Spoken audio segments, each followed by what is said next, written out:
Powerless. That's how I felt after our 12-year-old son had been sick for 6 weeks, and his doctor said nothing was wrong with him. What? But our once cheerful, constantly moving, loves to learn child was now a listless lump on the couch, vacantly staring, unable to think. Maybe you've been there or are there. If you have a loved one, be it a child or a parent or a pet, who you know is sick, you'd be willing to do anything to help them get well. Listen to how we arrived at this place and how we changed our lives to help our son regain his health. All of our children are odd, or should I say special. But Brad, our last child, is especially odd. Here is an example. When he was 6, after he had watched an educational video, he recited it back, word for word, a little too loudly. If you interrupted his memorized recitation, even with a question, he would restart at the beginning with the exact same words. This earned him the nickname Radio in our family, only he had no off or volume button. He also needed to move constantly. We called his place at the dinner table a location device. He could be found there during the meal, on occasion. Even though he didn't sit in his chair much, he lost all control if someone else took his place. We trained him that there were times he had to sit still, such as at church or at a restaurant or when we had guests. Because we allowed him so much freedom at home, he could control himself for brief periods of time when he had to. He would wake every day happy to learn on his own initiative within our routines.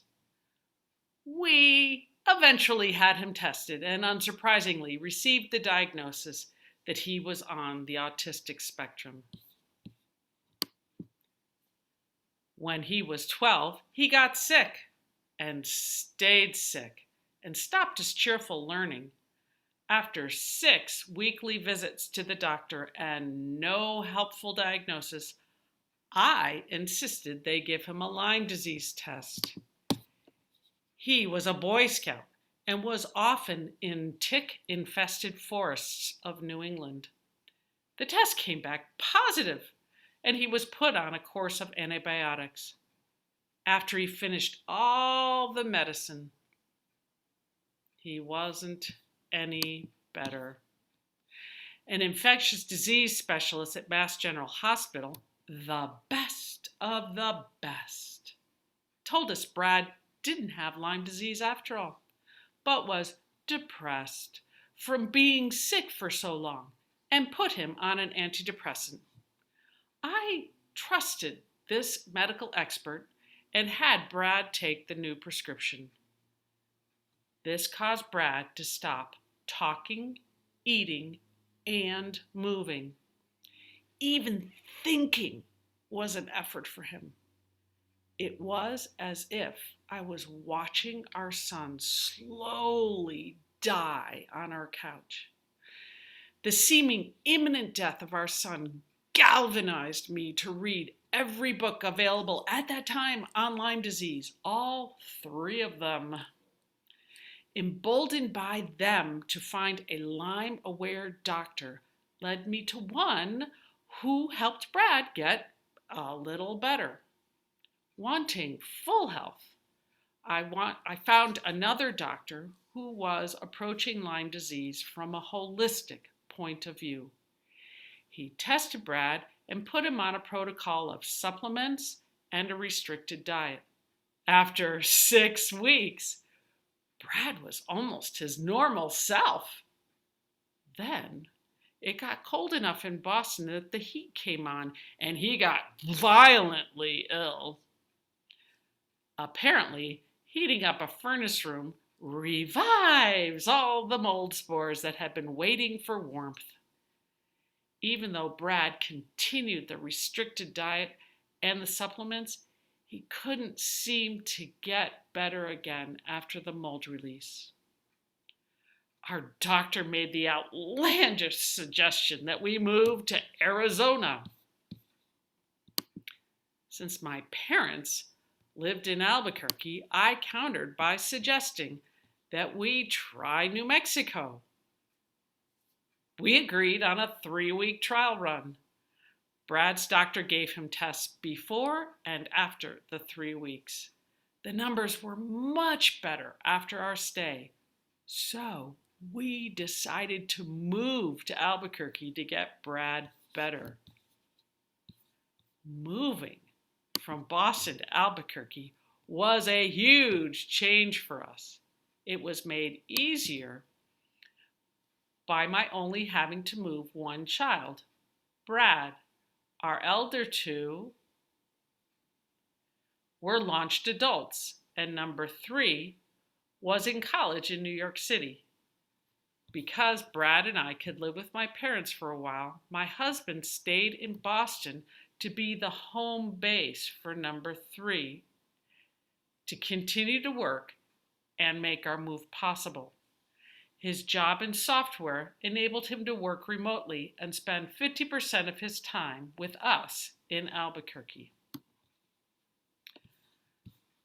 How did I plan for this change of moving our son? At previous visits to my parents, I had made contact with one homeschooling mom. She connected me to her network, who found a church with a youth group that would accept our son on the autistic spectrum.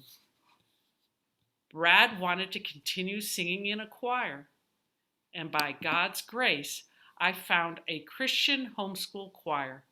The conductor seemed willing to have our especially odd son sing in her choir. It turns out that one of her sons is on the spectrum as well. How did I plan for this huge change for me? I thought I would be fine transitioning to a completely new location because I am so extroverted. Wrong. It turns out that relationships take trust, and trust takes time, and there's no way to rush time. Once I arrived in Albuquerque, I was surprised at how difficult it was for me to get to know anyone here. It was hard to meet homeschooling parents because 16-year-olds drive in Albuquerque, so parents aren't waiting for their teens to be done with classes.